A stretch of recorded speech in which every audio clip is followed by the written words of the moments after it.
decide to do from there? Were you kind of just like, I'm kind of over this, or? At that point, it was deeper into being signed, so yeah, I was getting over it.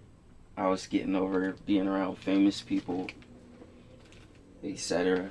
I remember I had got my own crib in LA, and Jazzy invited me to go to this Drake party, and I was just like, F it. At that point, A Drake party? yeah, it was a Drake birthday party at Dave and Buster's, and at that point, I was just like, I was over all the famous nigga shit, like.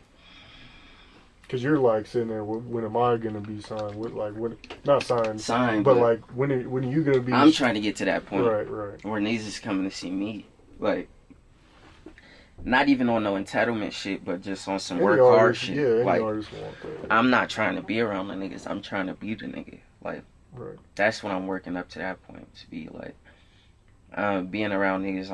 I'm bored with that. I done met everybody. Only niggas I ain't met is Jay-Z and Ye. You feel me? Mm.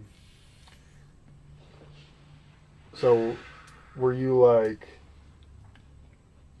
Did it seem like it was ever leading into you becoming the next, Jay-Z or whoever?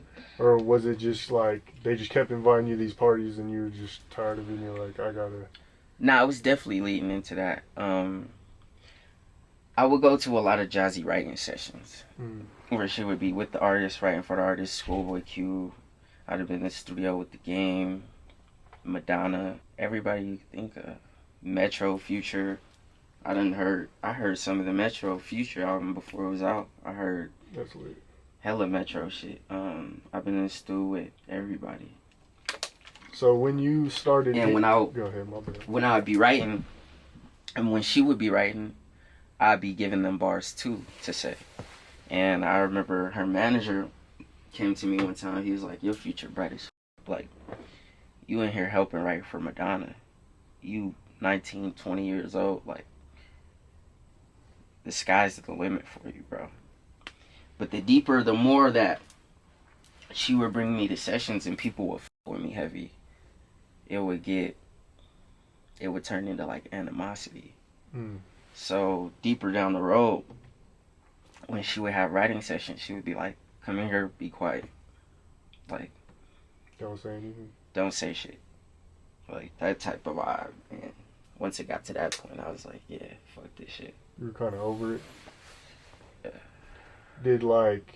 Did you ever get any, like, weird vibes as far as, like, any of these industry dudes kind of doing too much or making you feel too uncomfortable with shit? Like, you get what I'm saying? I felt like they knew I was woke for real they to that get shit. The vibe. Yeah, so it would get to like some places where we'd be talking about the shit and it would get weird, but I was shutting shit down for real. What do you mean, like? Like, I was just too woke for that shit. Like, I was very spiritual, so niggas knew not to even play and take it that far. You feel me? I did hear on the phone, like, talking about one time, he was like, I'm scared to go to Diddy's house. He want us to... No, Bow Wow said that. Like, he want us to spend the night. So, like, niggas would be spending the night at his crib. Like, industry niggas. And who knew what was going on there? If a nigga's scared, a grown man's scared to go spend the night at Diddy's house, and he got to. Bow Wow had no choice. Like, You in L.A., this one of the niggas that put you on. Right. It's like... Like, you almost kind of... ritual shit. Yeah.